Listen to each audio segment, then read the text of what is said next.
देखिए इस वक्त हम लोग अमरोहा में हैं, चुनावी यात्रा हम लोग की चल रही है और विकास जी जुड़ मिल गए हमको और कांग्रेस पार्टी के प्रवक्ता हैं यहाँ पर। राहुल गांधी, अखिलेश यादव दोनों एक साथ एक मंच पर अभी थोड़ी देर में दिखाई देंगे। विकास जी, किस तरह का माहौल है इस बार पश्चिमी उत्तर प्रदेश की बात करें तो?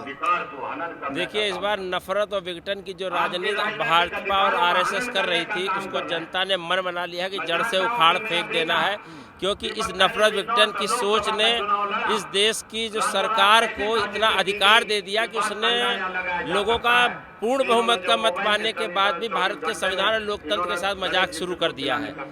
और उसका परिणाम यह है कि जनता से जुड़े मुद्दे जो थे, महंगाई और बेरोजगारी और उनके विकास के जो मुद्दे थे, उससे सरकार पूरी तरह विमुख रही 10 वर्ष तक। और ये बात आम जनमानस के दिल दिमाग पे पूरी तरह बैठ चुका है। आप पश्चिमी उत्तर प्रदेश के सभी जनपदों का मैंने दौरा किया, सघन संपर्क के दौरान ये मैंने महसूस किया कि आपसे बात करते समय अगर आपके मीडिया रिपोर्टर्स भी बात कर रहे होंगे तो 10 से 15 मिनट तक आप बात करेंगे, पर वो बीजेपी या एनडीए के किसी भी घटक दल के प्रत्याशी का नाम नहीं लेते हैं। वो हार या जीत का आकलन भी करते हैं, समीकरणों को देखते हैं तो वो इंडिया गठबंधन और कांग्रेस समर्थित लोगों की बात करते हैं। इससे स्पष्ट है कि जब बहुत पूछो तो कई लोग जगह तो ऐसा भी है कि प्रत्याशी का नाम बताने में भी लोग बोलने में कतराते हैं, अगल बगल लोग सोच रहे हैं। यानी कि भारतीय जनता पार्टी ने जो 10 साल लोगों को मूर्ख बनाया, वो इस पश्चिमी उत्तर प्रदेश समेत पूरे प्रदेश देश में जो माहौल है वो बदला हुआ दिखाई पड़ रहा है। पहले चरण में 8 सीटों पर वोटिंग हो चुकी है, 8 में से कितनी निकल रही इंडिया गठबंधन की?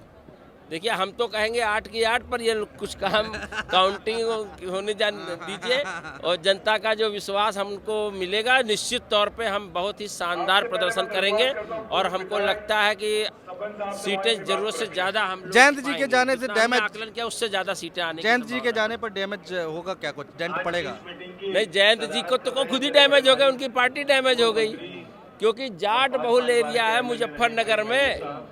पकड़ के गाड़ियां रोक के लोगों ने बताया कि हम कांग्रेस पार्टी और समाजवादी पार्टी इंडिया गठबंधन के साथ हम हैं, हमारे को जाट मान के ये मत सोच लेना है। इन्होंने तो जाट के स्वाभिमान सम्मान पर सीधा कुठाराघात किया। आज लोग अफसोस कर रहे हैं और निश्चित तौर पे किसी जाट बुजुर्ग से बात कर लीजिए, बताते हैं कि आज चौधरी चरण सिंह और अजीत सिंह की आत्मा रो रही होगी कि उनके बेटे ने आज उन लोगों के साथ समझौता किया है जिन्होंने 700 किसानों की हत्या हुई। किसानी से जुड़े हुए लोग, जिनकी पगड़ी स्वाभिमान सम्मान की प्रतीक होती थी, उसको उछालने का काम जो लोग कर रहे हैं, उनके साथ खड़ा हुआ है जयंत। इस बात को लेकर लोगों में काफी आक्रोश बल्कि देखने को मिला है। अगर ये वोट के रूप में परिणित हुआ तो निश्चित तौर पे जाट बेल्ट में अजीत जी की बेटे जो है जयंत जी, उनकी पार्टी बचने वाली नहीं है। अच्छा, ये ठाकुर समाज नाराज है बीजेपी से, ऐसा लोग बता रहे हैं, इसका फायदा मिलेगा क्या आप लोगों को? अरे सर, मैं बता नहीं रहे, आप मीडिया पर्सन है, आपसे बेहतर कौन जानता है। समाज में हर व्यक्ति का एक स्वाभिमान होता है और राजनीति को कभी किसी मतदाता, सम्मानित जनता के स्वाभिमान से नहीं जोड़ के देखना चाहिए। आप योगी आदित्यनाथ का विरोध कर रहे हैं, योगी आदित्यनाथ को चुनाव के जश्नवार बदलने का षड्यंत्र कर रहे हैं। लगातार टीवी पे चैनलों पर देखा जा रहा है किस तरीके से योगी आदित्यनाथ के खिलाफ भारतीय जनता पार्टी आरएसएस षड्यंत्र कर रही है। अब उस षड्यंत्र का परिणत यह है कि क्षत्रिय महासभा के नेता है करणी सेना के, उनकी आप पगड़ी उछालवाओगे और उछालने के बाद एक स्टेटमेंट सरकार का नहीं आता है। योगी आदित्यनाथ के रहते अगर क्षत्रिय समाज की पगड़ी उछलेगी तो भारतीय जनता पार्टी को जो पूर्ण बहुमत से सरकार में लाने वाले लोगों का भी आप अपमान करेंगे, तो उसका परिणति तो यही होनी है। इंडिया गठबंधन की कितनी सीटें आ रही हैं, आकलन क्या है? देखिए, हम उत्तर प्रदेश का दौरा प्रोग्राम कर रहे हैं, जिसमें हम तो कह रहे हैं 80 की 80 सीटें आ रही हैं। कोई एक नाम जिस पर मैं श्योर नहीं हूं कि वो चुनाव हमें हरवा रहा है। पश्चिमी उत्तर प्रदेश की जितनी भी सीटों की पर मैंने 16-15 सीटों पे जो हमने आकलन किया है, इसमें कहीं भी भारतीय जनता पार्टी अपर है। पश्चिम जीत रहे हैं आप लोग, आप ये कह 110%। अच्छा भाई, इधर से तो आपके अमरोहा में हम लोग खड़े हैं, दानिश अली बीएसपी से आए हैं, बीएसपी का कैंडिडेट यहाँ पर मुस्लिम प्रत्याशी, किस तरह से देखा जाए, वोट कटेंगे बटेंगे क्या? देखिए, यही तो सवाल है। इस बार का पूरा चुनाव जाति धर्म से ऊपर उठकर है। कहा ना कि पूरी मेरी शुरुआती दौर में मैंने कहा कि नफरत विघटन की जो राजनीति थी, जो समाज को बांटने का, विघटन मतलब बांटना होता है, बांटने की राजनीति थी, वो अब नहीं चलेगा।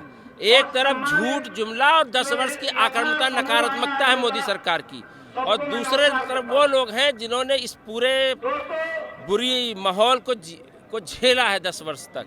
तो ये पूरी लड़ाई झूठ और सच की लड़ाई है, अन्याय और न्याय की लड़ाई है, और जनता को आज 10 वर्ष में स्पष्ट हो चुका है कि कौन उनके साथ न्याय कर रहा है, कौन उनके साथ न्याय करेगा। क्योंकि अब धर्म, जाति, नफरत और जुमलों से इस देश को के न नौजवानों का काम होना है, न किसी गरीब का पेट भरना है। इस देश में प्रधानमंत्री 80 करोड़ की आबादी से वादा कर रहे हैं कि अगले 5 वर्ष तक हम ऐसे ही आपको भुखमरी की कगार पर रखेंगे और सरकारी राशन पर डिपेंडेंट कर देंगे। जो भारत आर्थिक रूप में समृद्ध था, 23 करोड़ लोगों को गरीबी रेखा से बाहर निकाला गया था, आज उस भारत का प्रधानमंत्री श्योरिटी दे रहा है कि 80 करोड़ लोगों को सरकारी राशन पे 5 वर्ष और डिपेंडेंट रहना है। इस बात को इस देश का नौजवान, इस देश का अक़लियत का व्यक्ति, इस देश का किसान, महिलाएं, बच्चे सबने समझ लिया है कि ये देश तरक्की तभी करेगा जब तक इस सरकार को जाना होगा, और ये सरकार जाने का काम हो चुका है। कल पहले चरण के चुनाव में शानदार तरीके से मतदाता पहले चरण के जो मतदान हुए हैं, आप पश्चिमी उत्तर प्रदेश घूम रहे हैं अलग अलग सीटों पर, राम मंदिर का मुद्दा कितना हावी दिखाई दे रहा है? देखिए, ये तो धर्म जाति का सहारा वही व्यक्ति लेता है जिसके पास अपना काम का कोई विकास का कोई मॉडल नहीं है, कोई काम नहीं है। जो कमजोर होता है, जाति और धर्म के नाम पर राजनीति करने वाले लोगों को इस देश ने नकार दिया है। और ये राम मंदिर, राम सबके आराध्य हैं, उनका भी राजनीतिकरण इनको महंगा पड़ गया है। बहुत शुक्रिया विकास जी तमाम बातचीत करने के लिए। तो कांग्रेस पार्टी आश्वस्त दिख रही है कि अच्छी खासी बहुमत के साथ इस बार जीत हो रही है, और 4 जून को पता चल जाएगा किसकी जीत होगी, किसकी हार होगी। भारत एक्सप्रेस देख रहे थे, देखते रहिए, नमस्कार।